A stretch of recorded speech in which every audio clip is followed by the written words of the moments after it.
Then let me get started. And again, thank you to the organizers for giving me the opportunity to speak to so many people that have contributed to this topic. I think half of my reference list is kind of with papers that people in the audience have written. So great opportunity. It's work in progress. So any comments you have are very valuable. We have not yet submitted this anywhere, so shoot out whatever you have. Looking forward to the discussion also, who knows a lot about risk measures, so it's a great opportunity. This is a paper together with Andrea Söppner, Ioannis, Laura, and Xiao. And so let me say right from the beginning that it's a very simple paper. I basically have two tables with results, but I think the results are important and insightful. And as I'll show you, the main result is that we show for one institutional investor that if the investor engages on ESG topics, portfolio firms, that this reduces downside risk of the portfolio firms. Right? So indicating that there's a valuable channel through which engagement can affect ESG risks in portfolio companies. And I think it's important also right from the beginning to kind of make sure that because it's data from one investor, that everybody understands that we did not have any kind of financial benefits, ties, or anything that could have biased results. I've actually never met the people from the investor. My co-authors did, which is useful to get insights in what they're doing, but it's not paid research, right? And again, if we would find that there's no effect, and in some cases we also find no effect, then it's not something they don't like or where they can kind of push us to change this. Okay, so this is really developed independently. So let me just kind of a bit in light of Carl's presentation start with a big picture. So I think we all agree that there is increasing engagement by institutional investors on ESG topics, and that's because there's an understanding that negative ESG events can have substantial legal, reputational, operational, or financial risks, and therefore affect the value of portfolio holdings.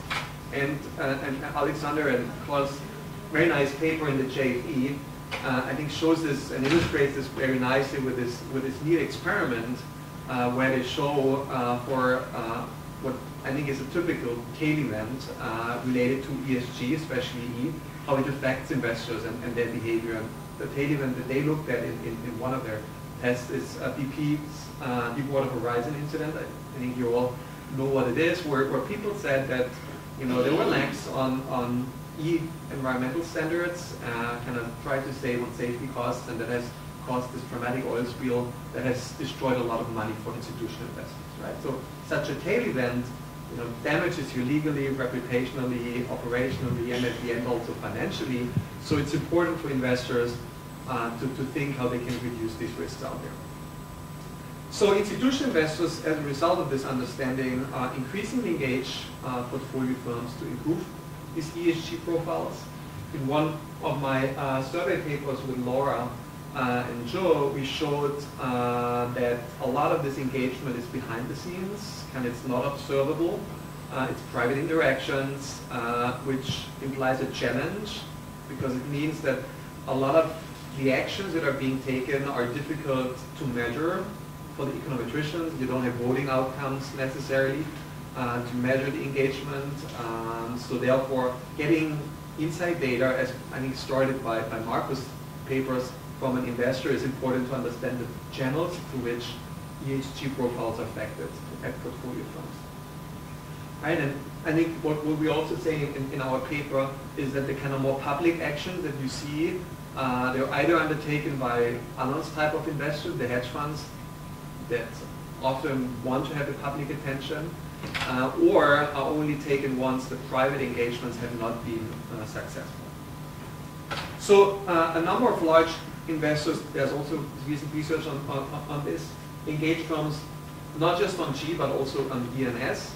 So there's Elroy Dimson's paper and then also the new paper that was just presented here, kind of nicely showing the interaction of E and S and of E and G.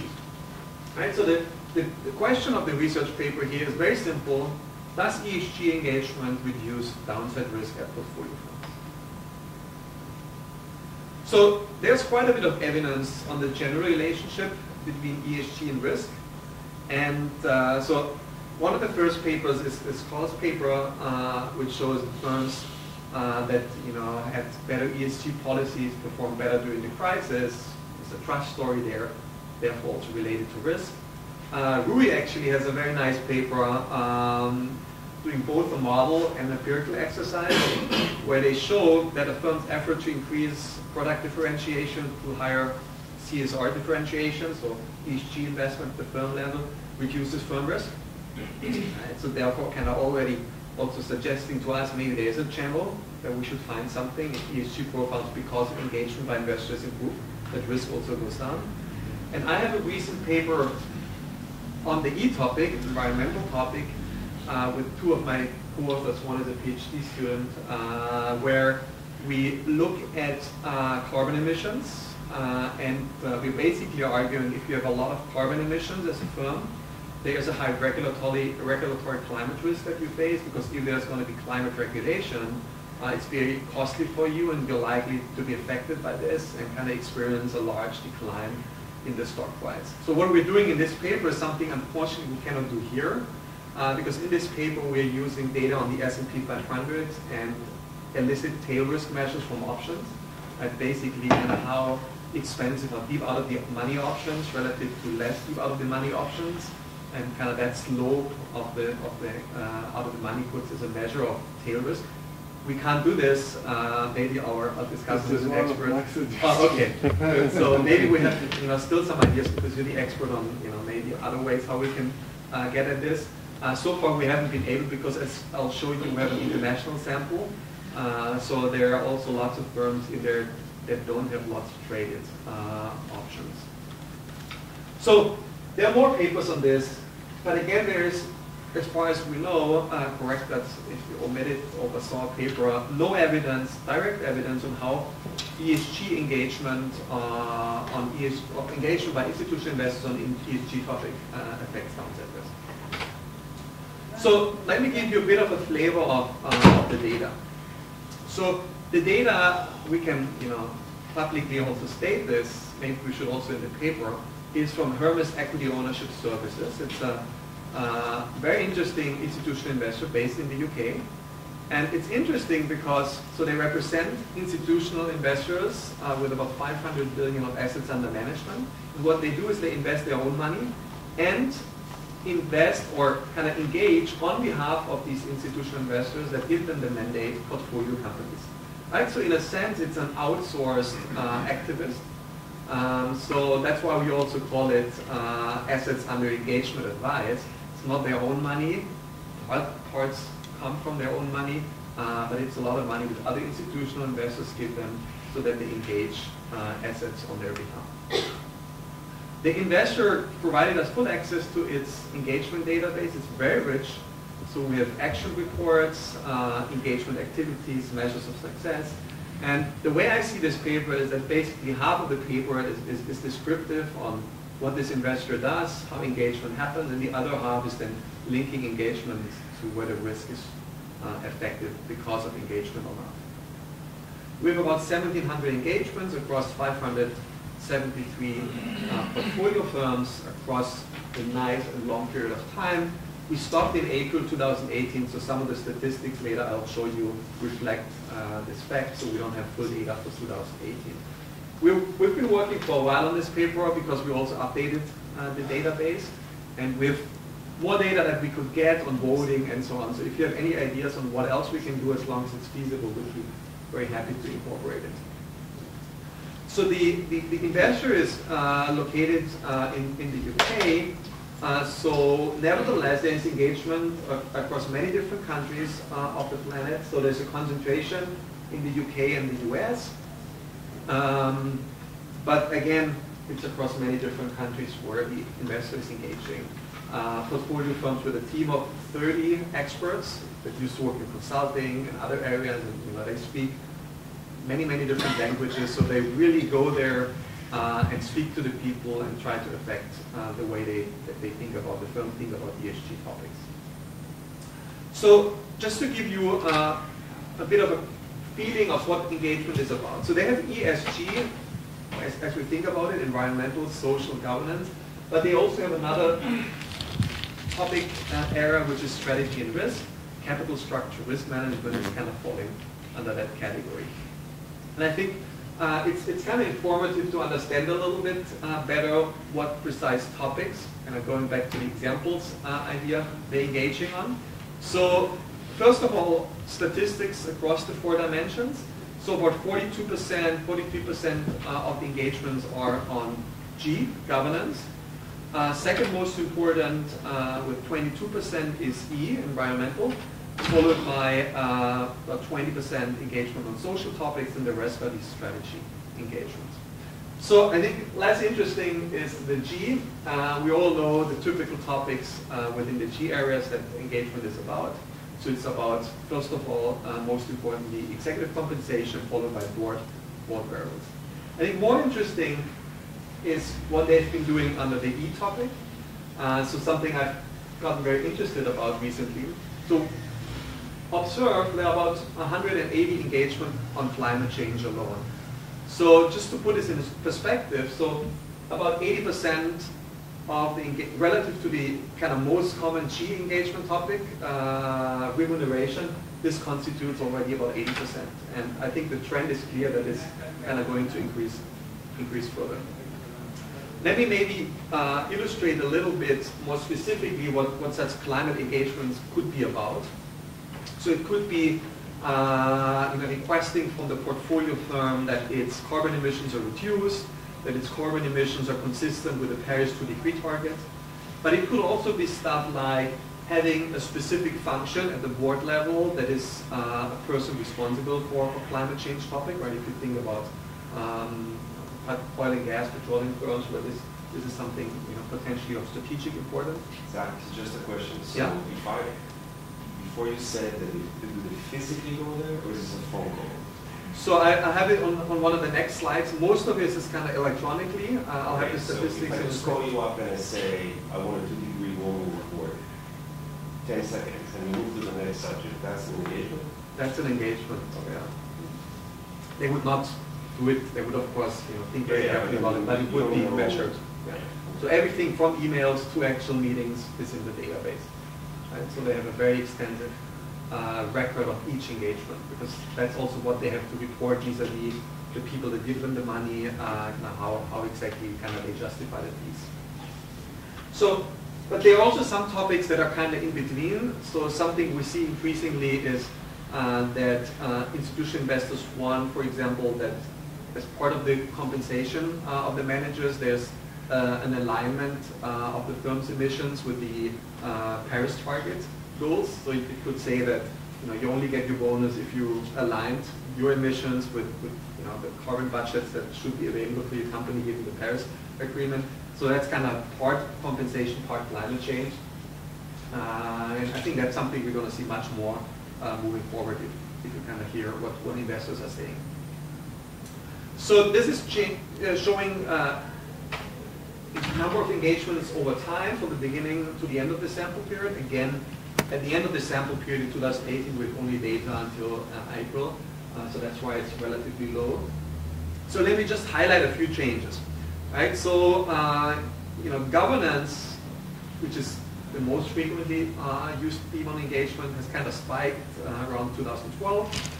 It's gradually been increasing over time, stayed high, some changes here and there.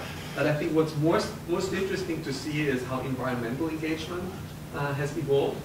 So just 2 observations. So you see a spike in engagement on the environmental topic around Deepwater Horizon, kind of consistent with your paper that this is really something that affected massively how institutional investors think about risk. And there has also been a spike after the Paris Agreement has been signed in 2016, so it was agreed in December 15. So right thereafter, there's also been an increase in engagement on environmental topics. Right? I don't think there's anything kind of striking on the social and strategy engagement. So I think the most interesting feature here is that it seems that engagement on climate topic is also partially responding to kind of public attention to the issues. Right? something also we find in the paper I mentioned earlier, that if there's more public attention to climate topics, because more people are Googling for climate change, then the effect of carbon emissions of firms is spiking. So just a quick question. Do these guys have the same, like you're looking over time, do they have the same, the Hermes have the same number of people that are asking them to do stuff over time? This is their engagements. So if they have less clients at the end, they're going to engage less than they have at the beginning. So does Hermes' underlying clients or the fees that they're generating, is that sort of pretty much constant over this time? No. So they have massively increased the money that is under advice. So therefore, of course, also some of the overall kind of trend in total engagements is driven by this. So probably we should also make this table relative in terms of percentages. Yeah, because there's an underlying change in terms of the intensity of activities. Yeah, so that's a good idea. Thank you. So coming back to Alain's question, so how do they engage? What actions do they have based on what's coded and in the database? So as you see, most of it is actual meetings. More than 5,000 meetings have taken place with senior executives, with board members, with the chairman, and so on, with the data down here. But there's also emails, phone calls, and letters, so all of the spectrum. What's in the paper is some more detail on who gets contacted over what topics. So mostly the governance topics are with the board or the chairman directly, while the E&S topics tend to be more with the investor relations department or the heads of the respective units. We haven't explored yet how this has changed over time. Probably there's an understanding that the climate topic is more and more a kind of top management board topic. So I guess there's an increase in that. So now what we want to do, of course, is try to measure success of engagements, because we expect that's something we're going to do. The effects of engagement or risk to be especially there where the targets, the objectives have been reached.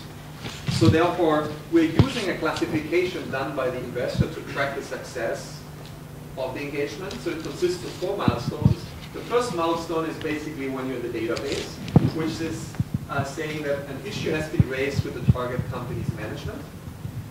Then there's a second milestone, which if you want is already a success. So you have raised that there's a problem with your emissions. So the company acknowledges this and says, yes, we have a problem. Now it's not clear that they are then taking actions, right? So the next level of success is that they're actually taking actions in order to solve the issue, reduce emissions. And then, if this is successfully completed, this action, then it's coded as milestone 4, where basically engagement has been fully successful. So, as you can see here, across all the engagement, all of them are successfully completed. To milestone 4, about 30% of the engagements go. Milestone 3, about 20%. And we're going to use variation, as I said, across these milestones for some of our tests. So we measure downside risk using the lower partial moment of the second order. I cannot think of the variance, but only semi-variance below 0%. And we're using value at risk. So basically we're using monthly data. So here essentially the 5% value is at risk is kind of your worst return in a month. And for sure we can improve on some other measures as well. So we do 2 approaches. The first one is a simple difference in differences. So we identify control firms, compare the changes of risk of the control firms with the changes of risk of the treated firms that get the engagement, and see whether downside risk goes down or not. And we have an analysis that's more based on returns, where we try to measure whether your exposure to a downside risk factor changes. So let me give you a bit of a flavor. So we're trying to look at downside risk of targeted firms before and after engagement. Right? So we take a targeted firm, look at the risk before the initial engagement, 24 months, and the risk 24 months after the engagement. And to control for other factors, we identify control firms that are matched, similar to some of Alain's work based on country, industry, and size. to see what the difference in differences looks like. What we also do, but results are kind of robust to not doing this, is estimate an engagement equation, kind of do a Heckman, which gives us a lambda Mills ratio for the different diff, because it's not random, of course, which firms you target. They tend to have higher risk, as I'll show you as well.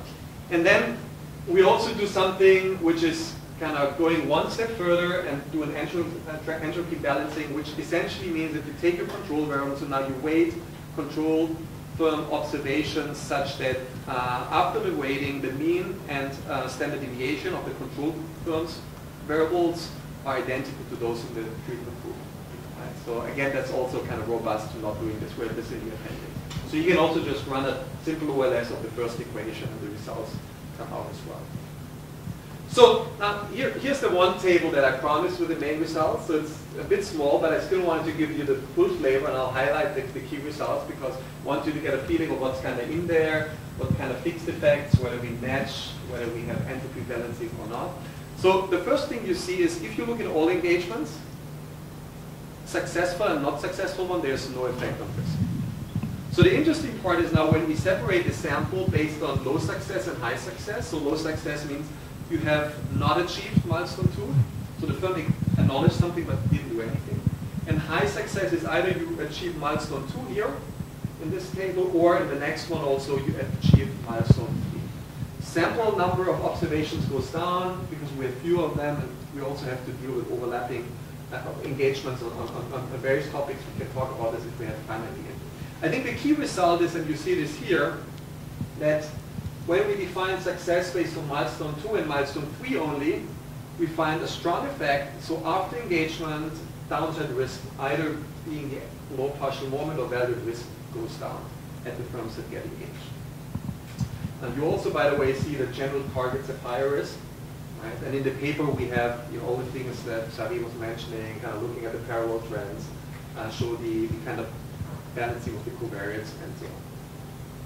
So that's the main result. Economically, it's meaningful. So the reduction in risk is about 7% of the standard deviation of the outcome variable if you define success based on milestone 2 achieved or not, and it's potentially higher as we would expect if also the firm has really taken actions to address the risk. So we also deal with multiple engagements at the firm level, which is challenging. I don't want to go into details, but we do something about it in the paper. And we also have interesting results on the themes. So we're splitting now also what the engagement is about.